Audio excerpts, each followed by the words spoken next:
mes esame statybininkų kolektyvas iš Kauno rajono, esame įsikūręs Garliavoje. Mūsų projektai tai yra kelios sritys, kaip daugiabučių renovacija, gydymo, mokslo paskirties statinių rekonstrukcija, remontas bei kultūros paveldo statiniai.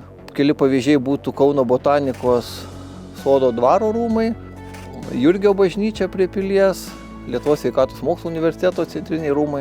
Šitas projektas Lentvario dvaro bokšto restauracija, pats sudėtingiausias ir kartu įdomiausias mūsų atliktas įmonės Mureka projektas. Tikrai teko susidurti su daugybė iššūkių ir nekasdieninių sprendimų paieškų. Šitame restauracijos etape atlikome fasadų restauravimo, skardinimus, keitėme langus, duris, terasos dangos remontą, bokšto konstrukcijos, stogo dangos remontą, tinko netekčių atkūrimus.